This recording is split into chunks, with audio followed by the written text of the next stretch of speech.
donner l'autorisation d'assister à notre traditionnelle fête du printemps.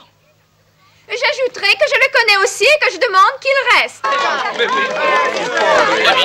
Oui, bravo, bravo.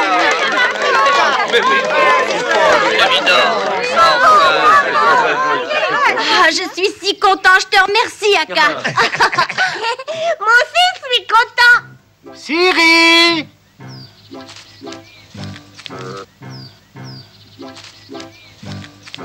Siri!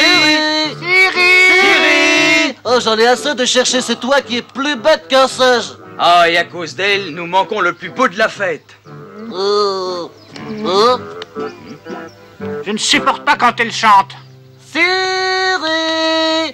Après tout, qu'elle aille au diable, cet imbécile. Siri! Cette montagne, au fond, n'a rien d'extraordinaire. On pourrait croire qu'elle n'a aucun intérêt. Aucun étranger ne peut se douter en la voyant qu'elle est le lieu de rencontre des animaux pour leur fête annuelle. Cette fête est pourtant une coutume qui date des temps les plus anciens. Les sommets arrondis qui entourent notre lieu de réunion le protègent des humains indiscrets. C'est aussi la paix entre nous. Aujourd'hui, un lapro peut se promener sans danger sous le museau d'un renard. Mais assez de discours, la fête doit commencer. Le premier numéro est celui du raton laveur. Ah, je ne vois rien, écartez-vous un peu.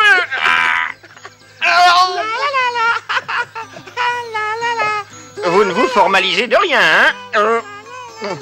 Fiche le camp. C'est incroyable l'adresse de notre raton laveur. Attention, voici le clou de son numéro. Oh, bravo!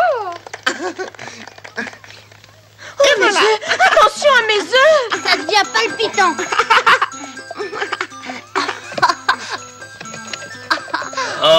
Je veux voir aussi, moi.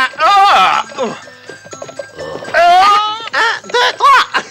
Où est cet up? Hop là. Oh, J'aime même pas regarder. Bien, j'ai aimé ça. On recommence? S'il te plaît, relance-nous aussi tout à l'heure. Oh, petit, maman, on veut voler comme tout à l'heure. Je vous jure que je n'ai plus du tout envie de chercher ces toits stupides. Moi, ça fait longtemps que je suis dégoûté. Qu'est-ce qu'elle Je s'imagine? propose que nous rentrions d'un coup d'aile. Hein? Est au tour de Siri et Nelia. Siri n'étant pas encore là, Nelia va danser toute seule.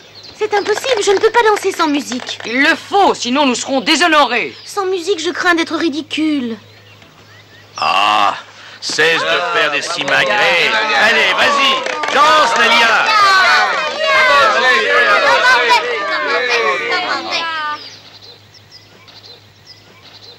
Que les oiseaux fassent de la musique.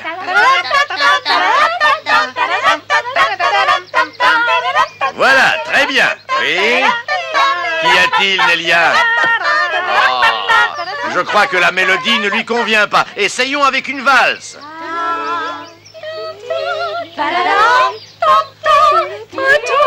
C'est le bonheur, tout est en fleurs, tous nous envient notre plumage.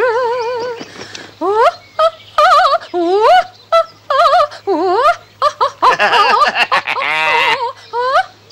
oh, la la la, la la la, c'est le printemps, c'est le bonheur, le plus beau temps, c'est le printemps, c'est le bonheur, le plus beau temps, tout est en fleurs. Venez tous ici et dansons ensemble. Oh oui. Dans les grands champs.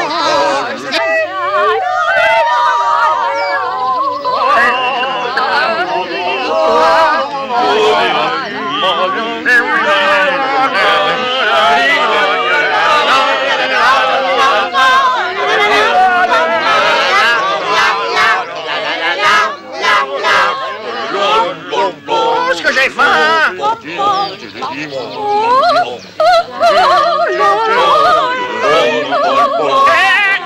Deux belles oies. Ah, grâce.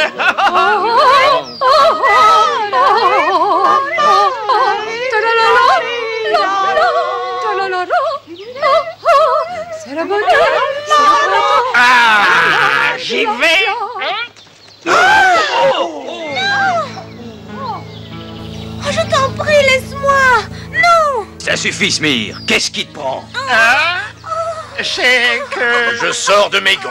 Qu'oses-tu te permettre un jour pareil? Tu as troublé la paix de cette fête. Je suis vraiment désolé, vous devez me pardonner. Je ne sais pas ce qui m'a pris. Je t'assure que je n'avais aucune mauvaise intention. Je ne voulais pas manger Nelia. Je sais qu'aujourd'hui, c'est strictement défendu, mais elle danse si bien.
Tu ne te faufileras pas aussi aisément hors d'ici. Tu vas sauter du rocher et nager.